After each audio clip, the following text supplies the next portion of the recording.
Before we get started, make sure to subscribe to the channel and like this video. That way, you'll always stay connected to our stories and never miss the next adventure. The Apex Ring orbital station hung in space like a diamond someone had forgotten to finish polishing, all gleaming metal and pretentious architecture that screamed, "We're very important, and we'd like you to know it." And, oh, were they important. This wasn't just any facility. This was the Galactic Conservation Coalition's crown jewel, the place where the galaxy's most elite came to prove they had what it took to work with the universe's most dangerous creatures. And dangerous didn't even begin to cover the Draxian Ridge Panthers. These weren't your garden-variety predators. No, no, no. These were the apex of apex, the creatures that made other apex predators check under their beds at night. Six-legged nightmares, or dreams, depending on your perspective, with crystalline fur that shifted colors based on their moods, multiple eyes that seemed to see straight through your soul and find you wanting, and an intelligence that put most sentient species to shame. They were magnificent, terrifying, and absolutely not to be trifled with, which made it all the more hilarious that the Coalition had invited a human to their little party. Amelia stood in the arrival bay, her single duffel bag slung over her shoulder, taking in the organized chaos around her with the kind of calm that came from either deep wisdom or complete ignorance of danger. Spoiler alert, it was the former, but nobody here knew that yet. She was average height for a human, with dark hair pulled back in a practical ponytail, wearing cargo pants and a worn jacket that had seen better days, probably around the time the last Earth decade turned over. Around her, beings from a dozen different species hustled past, barely sparing her a glance. When they did look, their expressions ranged from mild curiosity to poorly concealed amusement. A human? Here? Oh, this would be entertaining. "Amelia!" a voice boomed from above, and she looked up to see Director Ralnesh approaching, all four of his arms gesturing in what she'd learned was the Neovar equivalent of a professional smile. He towered over her by at least 2 feet, his chitinous plating gleaming under the station's lighting. "Welcome to Apex Ring. I trust your journey was, comfortable?" The pause before comfortable said everything about what he thought of human space travel capabilities. "Director Ralnesh," Amelia said, extending her hand in the Earth custom before remembering and switching to the Neovar greeting, a slight bow with both palms pressed together. Points for effort, even if she looked like she was praying to the god of awkward first meetings. "Thank you for having me. The trip was fine, though your station's gravitational stabilizers are impressively calibrated. Barely felt the transition from ship to dock." Ralnesh's compound eyes blinked in what might have been surprise. "You noticed the stabilizers?" "Hard not to. The frequency differential between ship and station gravity would normally cause inner ear disruption in humans, but your system compensates beautifully. Whoever designed it understood cross-species physiology." 1 point to the human. Ralnesh's posture shifted slightly, a subtle tell that Amelia filed away for later. He hadn't expected her to know anything technical. Underestimation was a gift, really. People handed it to you wrapped in a bow, and all you had to do was accept it gracefully. "Yes, well," Ralnesh recovered, gesturing with 2 of his arms toward a corridor. "Let me show you to your quarters. The orientation begins in 3 cycles, and you'll want to familiarize yourself with the facility before then." They walked through corridors that curved in ways that shouldn't have been structurally possible but somehow were. Alien engineering at its finest. Through transparent sections of wall, Amelia caught glimpses of the station's interior.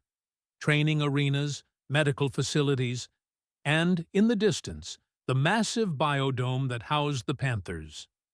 "I should mention," Ralnesh said, his tone taking on that carefully neutral quality that meant he was about to say something he thought would upset her, "that the competition this cycle is particularly intense.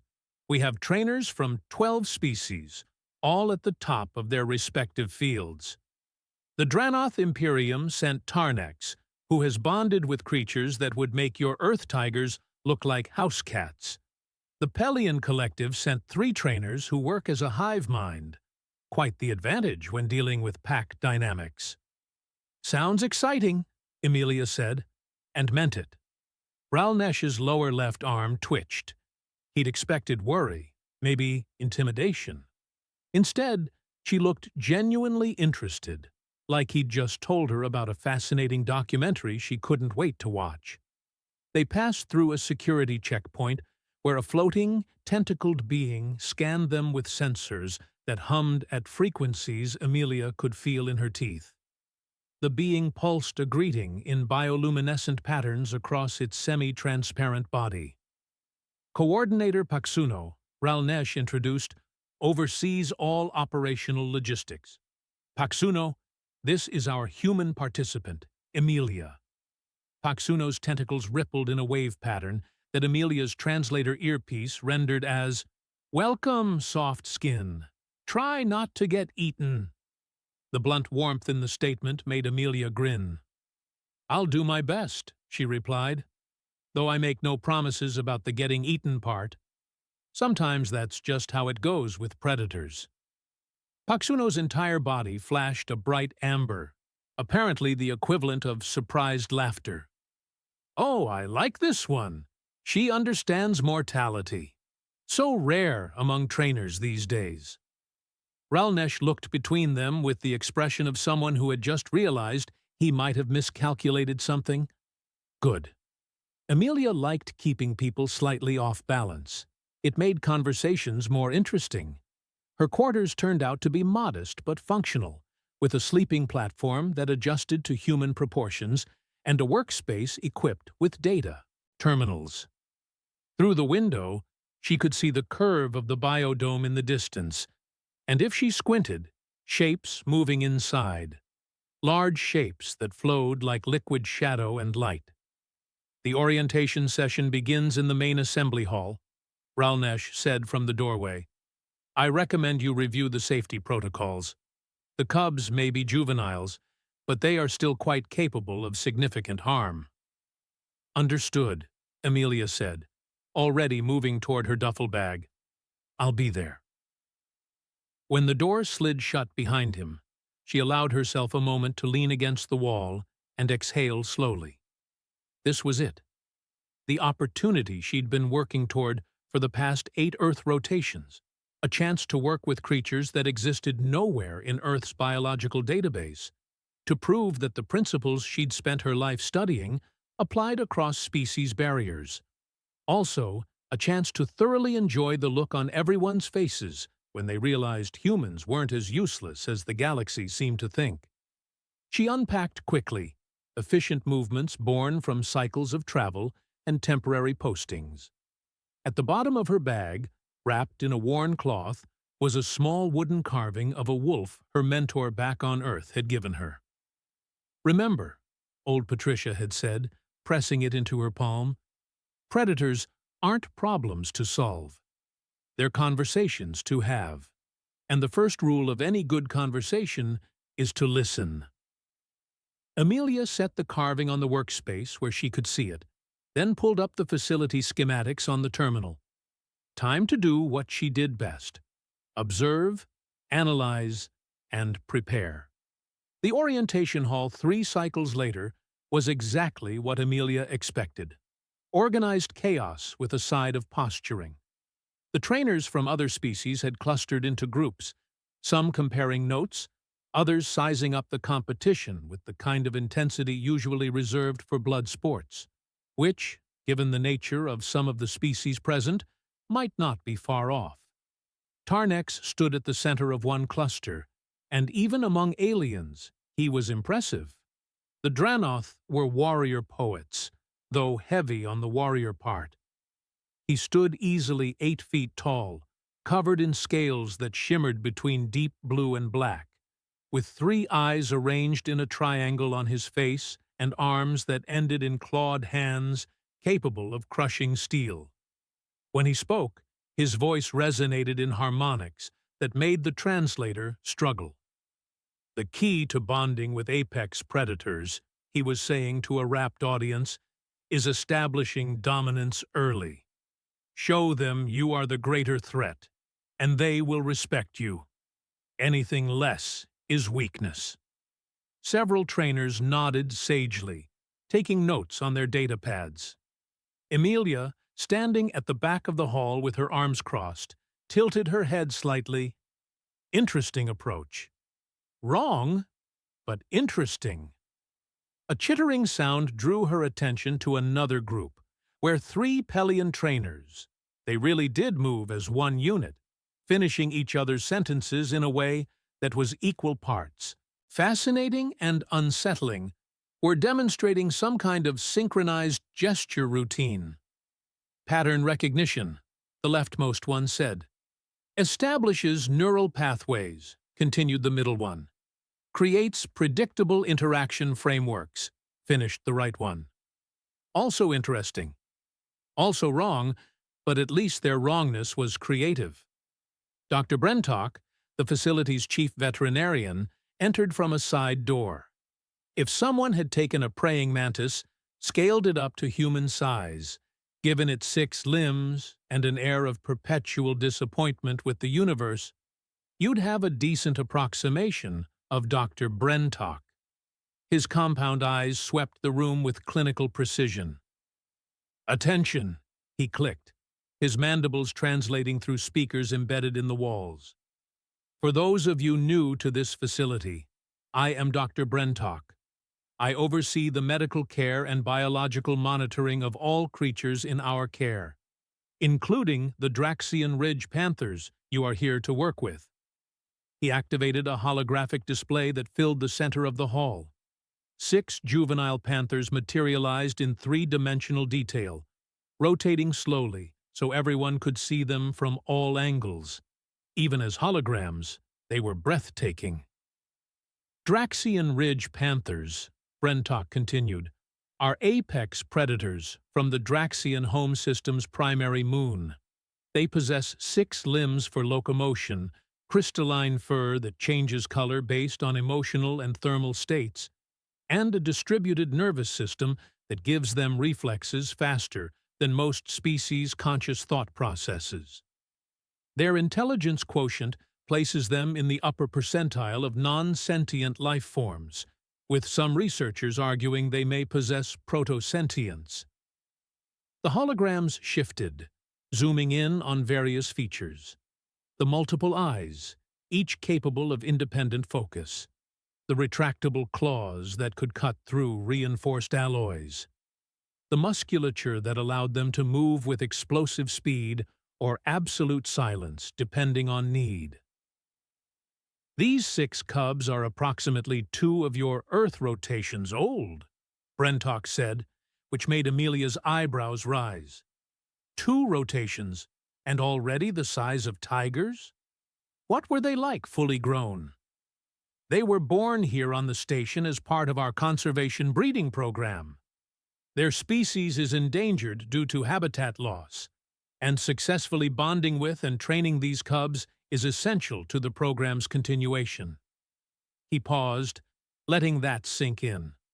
This wasn't just about prestige or bragging rights, though those were definitely factors.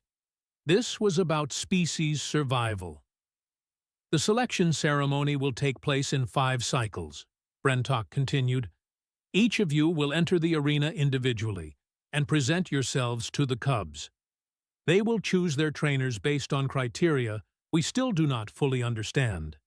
Historically, approximately half of participants successfully bond with a cub. The cubs who do not choose will remain in the program for future training cycles." Tarnex raised one clawed hand.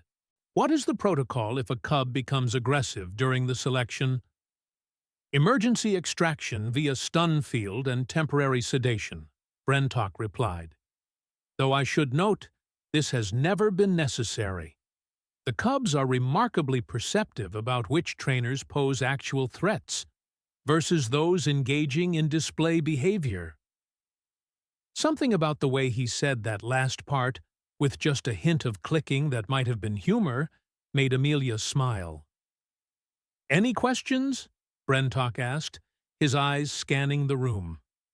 They lingered on Amelia for just a moment, and she could have sworn she saw curiosity there, though reading emotion in compound eyes was admittedly challenging. "Good," he continued when no one spoke up. "You have the next 5 cycles to prepare. I suggest you use them wisely." Dismissed. The hall erupted into motion as trainers headed toward various facilities, some toward the combat training rooms, others toward the meditation chambers, still more toward the technology labs, where they'd no doubt be calibrating whatever impressive gadgets they thought would win them favor. Amelia headed in a different direction entirely, toward the observation deck that overlooked the biodome. The viewing platform was empty when she arrived, which suited her perfectly. Floor-to-ceiling transparent aluminum gave her an unobstructed view of the habitat below, a carefully constructed environment that mimicked the Draxian moon's terrain. Crystalline rock formations jutted from rolling hills covered in something that looked like purple moss, but probably wasn't. A stream wound through the space, its water slightly luminescent. And there, moving through the terrain with a grace that made Amelia's breath catch, were the cubs. They were larger than the holograms had suggested, each easily the size of an earth lion, though their 6-legged gait gave them an otherworldly quality. Their crystalline fur caught the biodome's lighting and scattered it in fractals of color, blues and greens and golds shifting across their bodies as they moved. One cub, slightly larger than the others with fur that gleamed mostly copper tones, stalked along the stream's edge, watching something in the water with intense focus. Another, smaller and more cautious, stayed near the rocky formations, her fur pulsing with muted grays and soft ambers. A third bounded across the open space in great leaping strides, fur flashing with playful purples and bright whites, clearly trying to engage the others in a chase. Amelia pulled out her datapad and started making notes, not of technical specifications, but of behaviors. Body language, interaction patterns, individual personalities emerging in the way they moved and related to each other and their environment. She watched as the copper-toned cub finally pounced into the stream, scattering bioluminescent fish in an explosion of light and water. The smallest cub chirped, an unexpectedly bird-like sound from such a massive creature, and ventured slightly farther from her rocky safe zone to see what the commotion was about. "They're beautiful, aren't they?" a voice said behind her, and Amelia turned to find Coordinator Paxuno floating at the entrance to the observation deck, tentacles drifting in the zero-gravity upper section of the platform. "They're remarkable," Amelia agreed. "That one," she pointed to the copper cub. "He's bold, curious, but there's calculation behind it. He watched that stream for almost 10 minutes before committing to the pounce. And the smaller one, she's not timid, just careful, observant.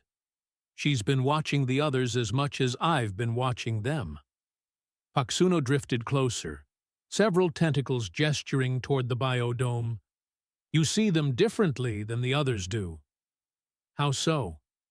"Most trainers look at them and see challenges, obstacles to overcome, creatures to be mastered." Paxuno's bioluminescence shifted to a thoughtful green. "You look at them and see people." "Not people exactly," Amelia said slowly, trying to find the right words.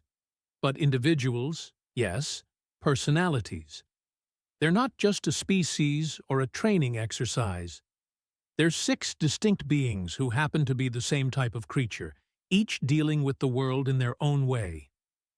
Interesting perspective for someone from a species the galaxy considers overly emotional and insufficiently predatory. Amelia laughed, sharp and genuine. Yeah, well, humans have been dealing with apex predators since before we climbed down from the trees. We've just learned that the best way to survive alongside them isn't necessarily to out-predator them. Sometimes it's just about understanding what they need and figuring out how to coexist. And you think that will work here? I think, Amelia said, watching as the playful cub finally succeeded in engaging two others in a chase that sent them tumbling across the biodome in a blur of shifting colors and athletic grace. That everyone else is so focused on proving they're dominant that they've forgotten to ask what the cubs actually want. Paxuno's tentacles rippled in that pattern Amelia was learning meant approval. The selection ceremony will be educational. I look forward to it. When the coordinator floated away, Amelia remained at the observation deck, watching until the biodome's lighting shifted to simulate the Draxian moon's night cycle, and the cubs settled into a communal rest area, piling together in a mass of crystalline fur and gentle rumbling purrs that she could hear even through the platform's soundproofing. She spent the next 5 cycles preparing, but not in the ways the others did. While they ran combat drills and calibrated technology and practiced dominance displays, Amelia watched. She sat at the observation deck for hours at a time, learning the rhythm of the cubs' days, noting which ones were more active in the morning cycle, which preferred the evening, how they communicated with each other through posture and sound and the subtle shifts of color in their fur. She learned that the copper cub was indeed bold and curious, always the first to investigate anything new in the habitat. The smallest, whose fur stayed mostly in the gray and amber range, was the observer. She hung back, but saw everything. The kind of quiet intelligence that took in data and processed it before acting. The playful purple one was a trickster, constantly trying to ambush the others or steal their food in what was clearly more game than genuine hunger. One cub, whose fur held more green tones, seemed to echo the emotional states of the others. If they were anxious, he was anxious. If they were calm, he was calm. A natural empath. The largest, with fur that prismed into rainbows when the light hit him right, appointed himself the protector, always positioning himself between his siblings and anything he perceived as threat.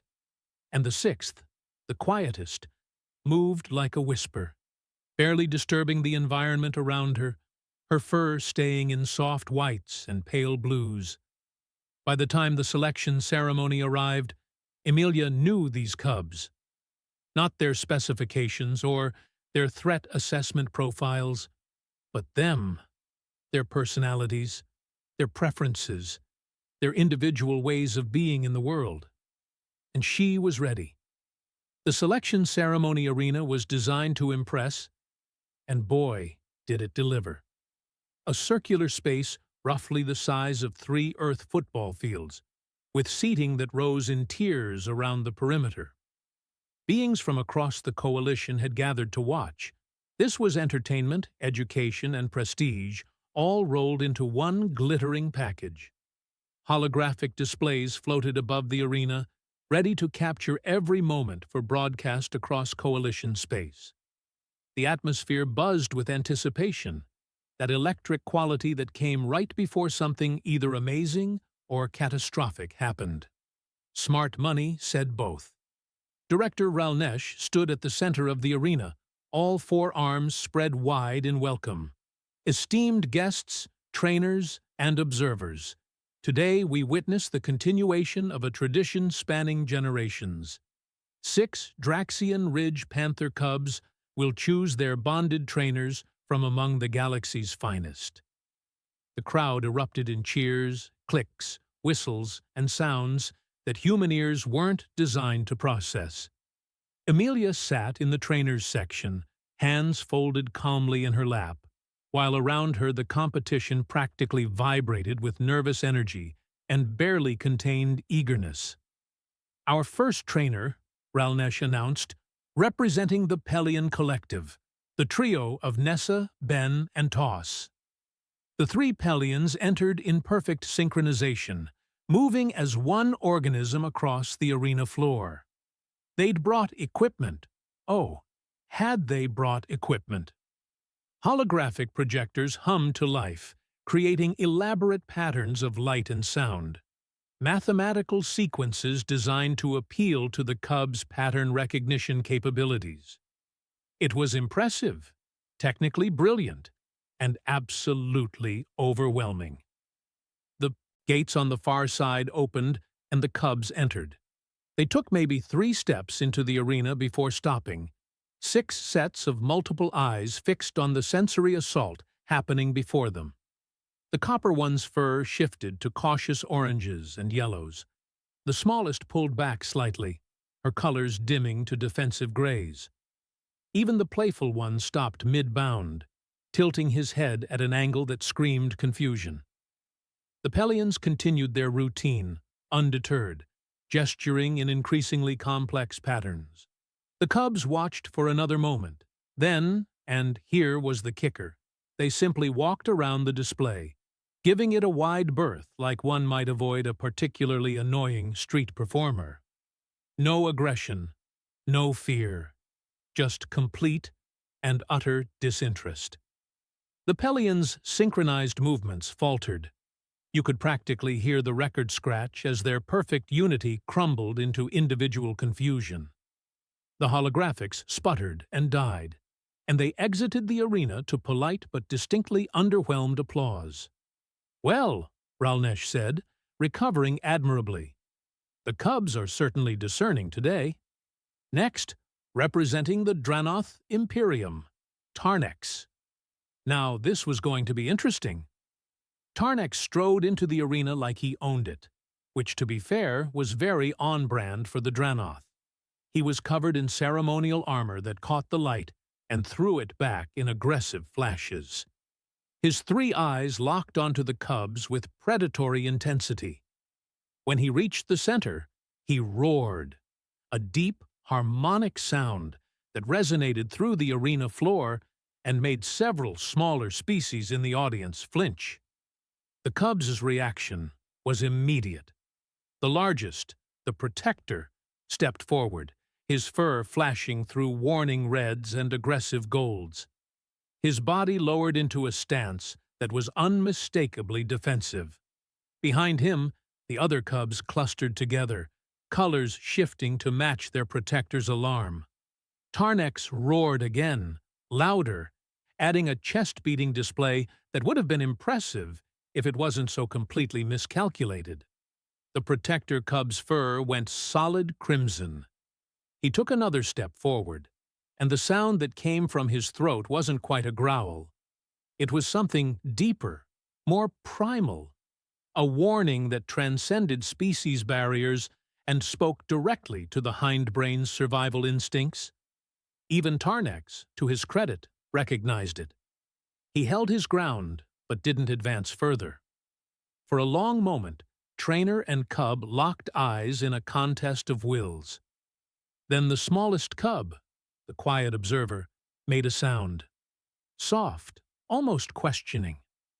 The Protector's ears swiveled back toward her, and his fur began to cycle down from crimson, through orange, and back toward calmer tones. He held Tarnex's gaze a moment longer, making his point clear. "Back off." Tarnex, showing more wisdom than his entrance suggested, bowed slightly, a gesture of respect among the Dranoth, and withdrew from the arena. The crowd murmured.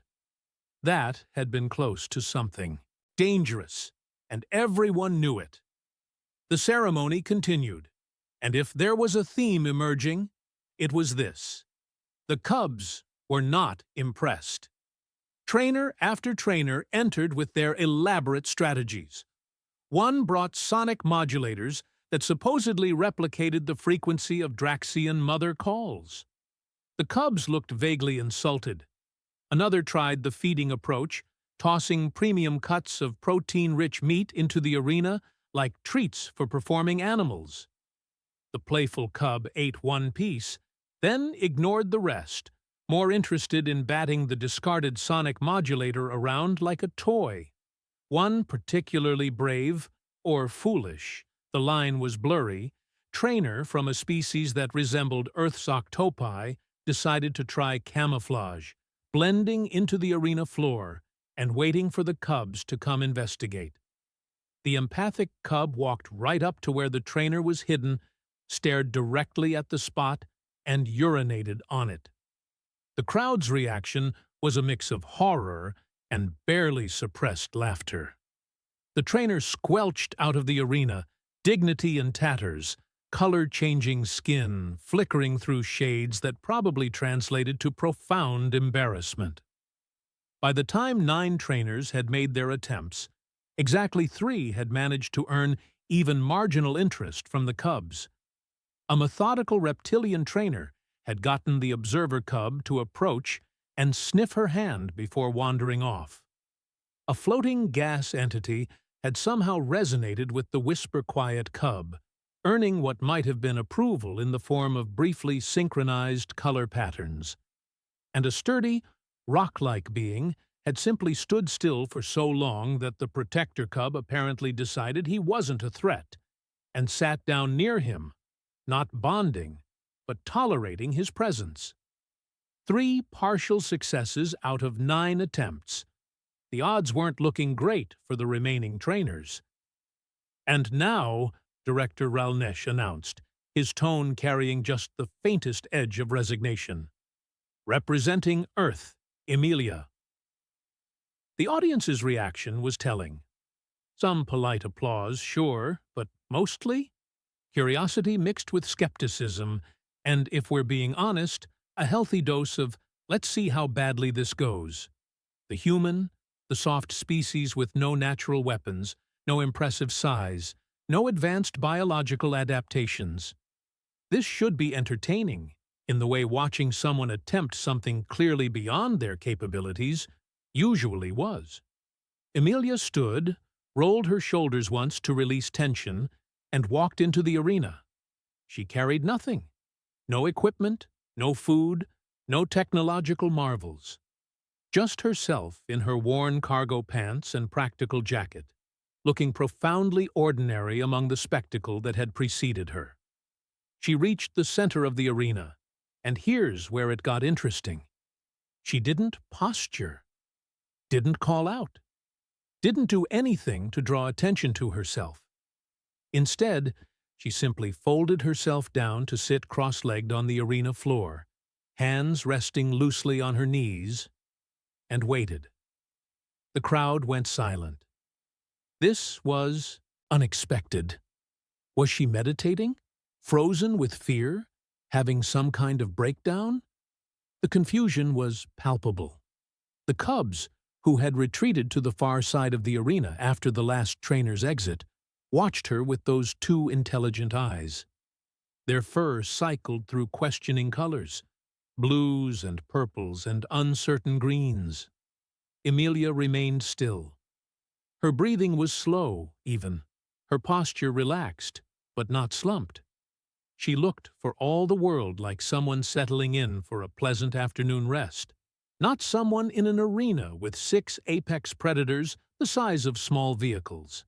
Then, so quietly that even the enhanced audio pickups barely caught it, she began to hum.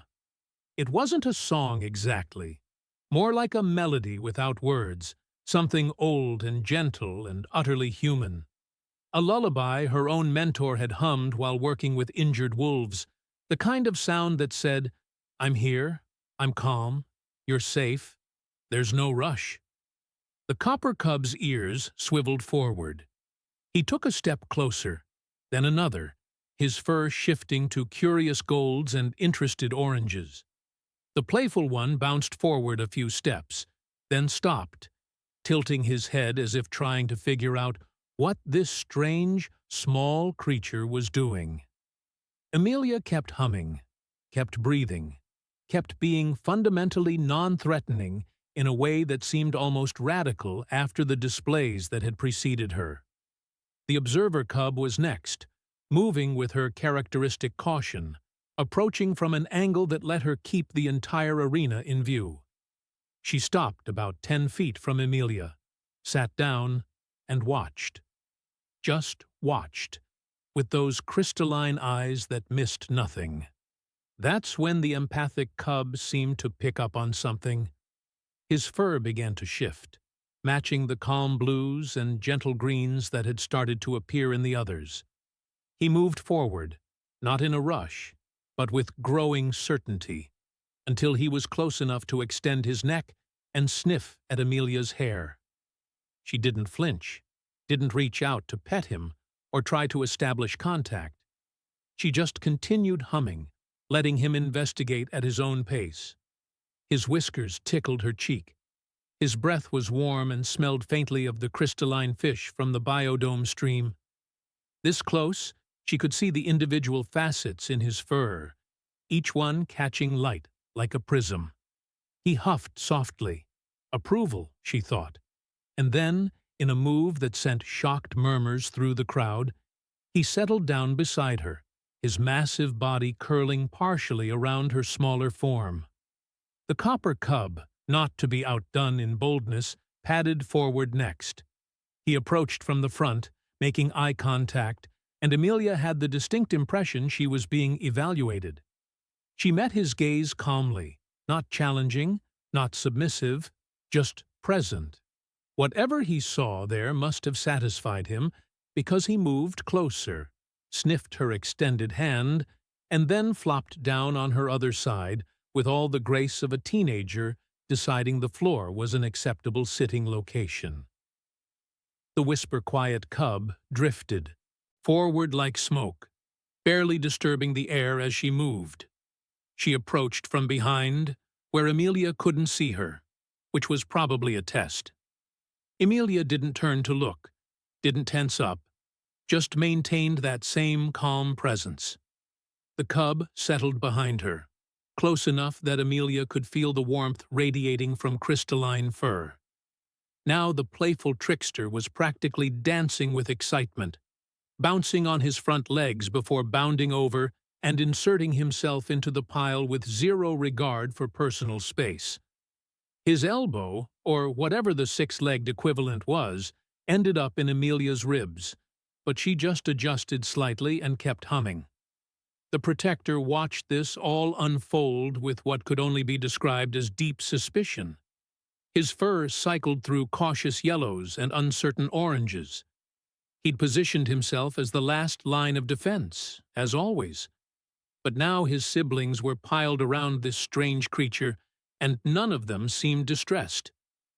The observer cub chirped at him. "Come on," the sound seemed to say. "It's okay." He took one step forward, then another. His massive head swung low, bringing his face level with Amelia's, close enough that she could see her reflection in his eyes.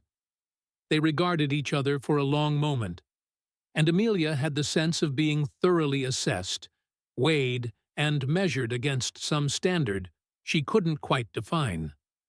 Then he huffed, a sound of resignation or acceptance, or maybe both, and added himself to the pile, positioning his body so that he was between Amelia and the audience, the protector still protecting.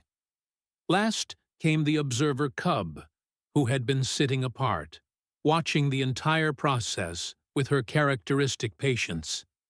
She stood, stretched in a way that somehow conveyed satisfaction, and walked over to settle in the one remaining space, directly in front of Amelia, her head coming to rest in Amelia's lap. The arena was dead silent. All 6 cubs, including the 3 who had shown interest in other trainers, had chosen Amelia. This wasn't partial bonding or tentative acceptance. This was complete, unanimous, and absolutely unprecedented. Amelia, surrounded by crystalline fur and gentle rumbling purrs, finally stopped humming and opened her eyes fully. She looked up at the audience, at Director Ralnesh's shocked expression, at the other trainers who were staring like she'd just violated several laws of physics. And she smiled. The arena exploded into chaos. And when I say chaos, I mean the kind of pandemonium that occurs when something impossible happens in front of 1,000 witnesses who all saw it, but none of them quite believe it. Beings were on their feet, shouting in dozens of languages, the translators working overtime to keep up. Some were cheering, some were protesting, and more than a few were demanding explanations that made sense according to the laws of nature and proper training protocol. Director Ralnesh looked like someone had just explained to him that gravity was actually optional and had been all along. All four of his arms hung limp at his sides, his compound eyes blinking rapidly in what Amelia was beginning to recognize as the Neovar equivalent of a system reboot. This is, he started, stopped, tried again. This is highly irregular. Coordinator Paksuno floated down from the observation section, tentacles rippling with what looked like delighted amber patterns. Irregular? Director, this is unprecedented, magnificent, historic. Tarnex had pushed his way to the arena's edge, his three eyes fixed on Amelia with an expression that was hard to read, but seemed somewhere between outrage and grudging curiosity. She used some form of manipulation, chemical agents, pheromones. There is no other explanation. I used nothing, Amelia said calmly, her hand resting gently on the observer cub's head. The cub's eyes were half closed in contentment, her fur pulsing with soft, satisfied blues. Just patience and respect. Respect, Tarnex repeated, his voice dripping with skepticism that could have corroded steel. You expect us to believe that these apex predators, creatures of instinct and dominance hierarchies, chose you because you sat down and hummed? Well, when you say it like that, it does sound ridiculous, Amelia admitted, and there was just enough humor in her voice to make several audience members laugh, despite themselves. But yes, essentially. I didn't try to dominate them or impress them or prove anything. I just gave them the choice and space to make it. Unacceptable, one of the Pelian trio called out, and for once, all three weren't speaking in perfect synchronization, which suggested how rattled they were. The selection must be redone, properly. On what grounds? Paksuno asked, genuine curiosity coloring the question. On the grounds that this is, the Pelian sputtered, gesturing helplessly at the pile of cubs surrounding Amelia. Look at them! All 6! That's not natural behavior. Dr. Brentalk, who had been silent until now, clicked his mandibles in a pattern that might have been laughter. Actually, it's perfectly natural behavior. For them. He moved closer to the arena's edge, his compound eyes studying the cubs with professional interest. Draxian Ridge panthers are social creatures with complex hierarchical structures, yes, but their primary bonding mechanism is based on trust and emotional security, not dominance. In the wild, cubs bond with whichever adult makes them feel safest during their vulnerable developmental period. He gestured toward Amelia and her purring pile of predators. Every trainer before her presented themselves as either a challenge to overcome, a puzzle to solve, or a threat to manage. She presented herself as safe harbor. Which would you choose if you were 2 rotations old and being asked to trust someone with your life? The silence that followed was deafening. I demand the right to challenge this selection, Tarnex said finally, his voice tight with barely controlled frustration. A competency trial. If this human truly has bonded with the cubs, let her prove it through the traditional tests. Amelia's expression didn't change, but something shifted in her eyes. The cubs felt it too. The protector's ears swiveled forward, alert, while the copper one lifted his head to look between Amelia and Tarnex with suddenly sharp attention. "A competency trial," Director Ralnesh repeated slowly. He looked like someone who very much wanted this day to be over, but was professional enough to see it through. "That is within protocols, yes. If a selection is contested, the bonded trainer must demonstrate their capability through the standard obstacle assessment." "And if she fails?" Tarnex pressed. "Then the cubs would be returned to the program for future selection cycles," Ralnesh said. He turned to Amelia. "You are not required to accept this challenge. Your bonding is legitimate, regardless." Amelia looked down at the 6 cubs arranged around her. The observer met her gaze with those 2 intelligent eyes, and Amelia could have sworn she saw understanding there. These magnificent creatures had chosen her, trusted her, and now someone was questioning whether she deserved that trust. "I accept," she said quietly. The copper cub made a sound that was almost approving. The playful one's tail swished in excitement. Oh, this was going to be interesting. "The trial will take place tomorrow at the standard cycle," Ralnesh announced. "This will give both parties time to prepare. Tarnex, as challenger, you will run the course first with your assigned cub. Amelia will follow. The evaluations will be based on completion time, coordination between trainer and animal, and stress indicators in the cubs." Tarnex bowed, a gesture that was respectful on the surface, but had edges sharp enough to cut. "I look forward to it." When the arena finally cleared, and Amelia was given clearance to take the cubs back to their habitat, she walked with them through the corridors of Apex Ring, very aware of the stares following their unusual procession. 6 massive predators padding along behind a single human like cubs following their mother. The biodome's entrance required biometric clearance, which Amelia now had as official trainer. The moment the doors opened and the cubs caught the scent of their familiar environment, they perked up.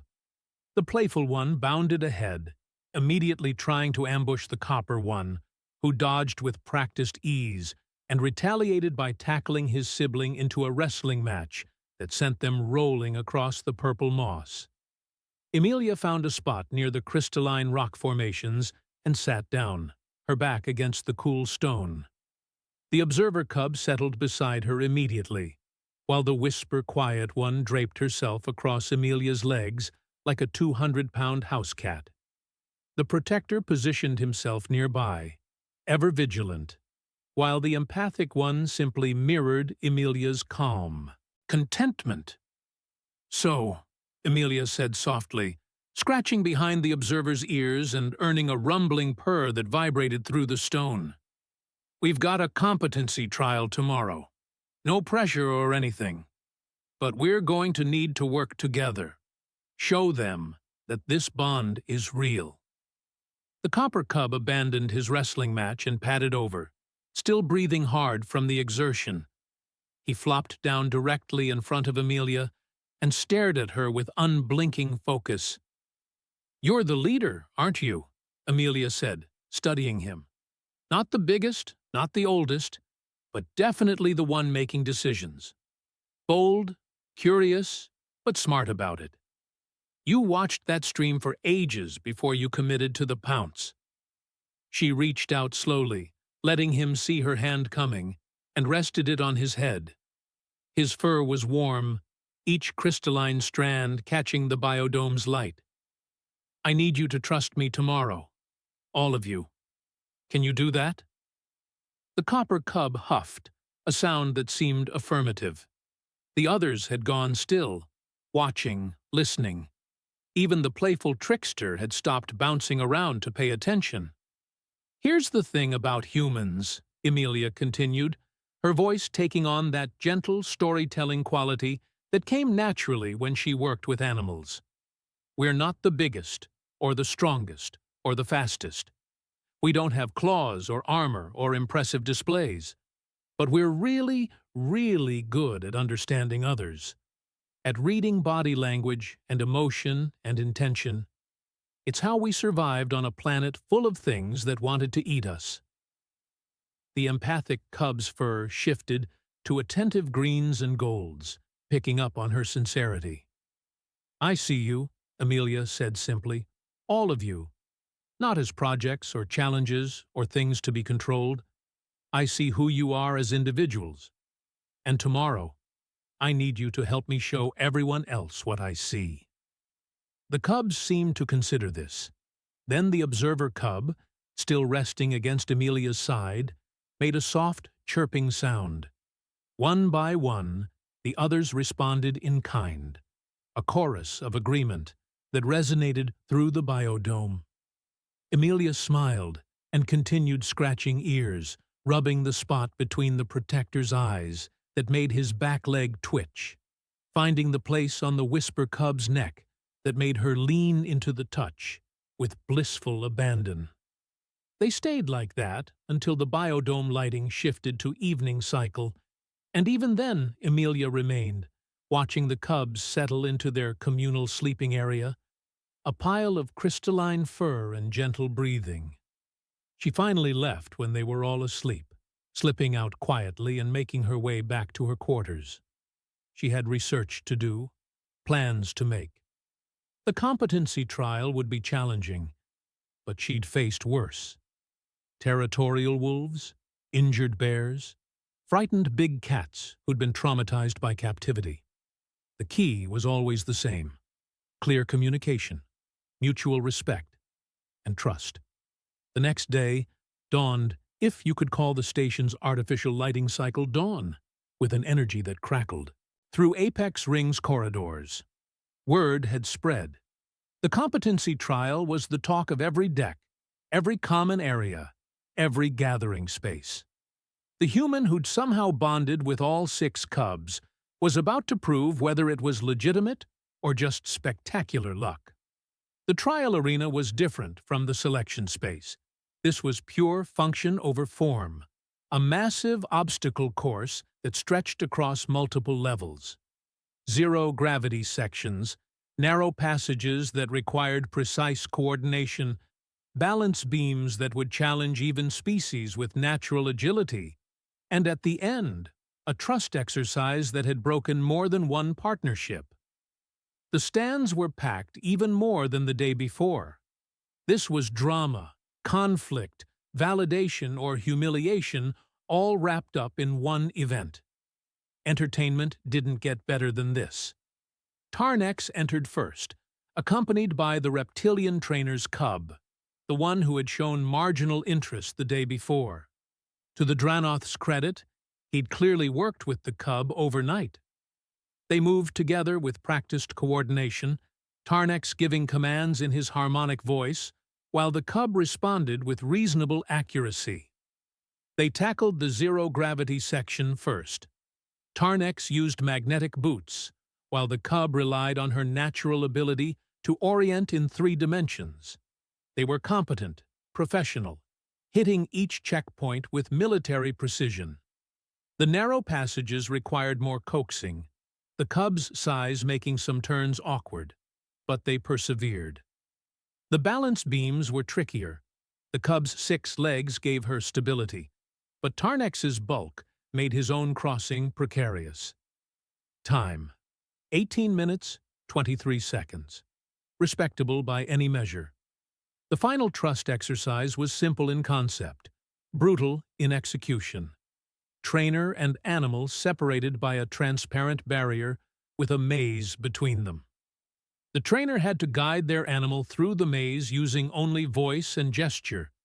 No direct physical contact.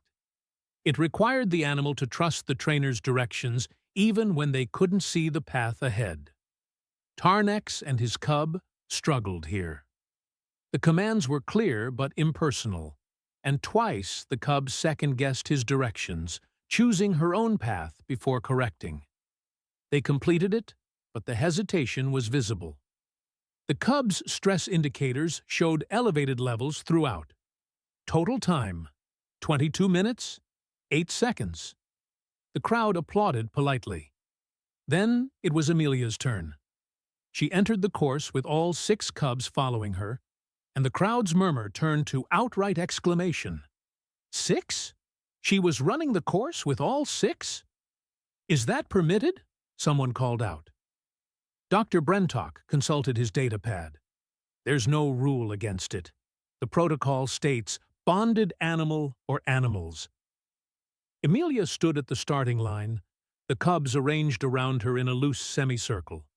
She crouched down, getting to eye level with them, and spoke too quietly for the microphones to catch. Whatever she said made the copper cub's ears perk up and the playful one bounce excitedly. The starting signal sounded.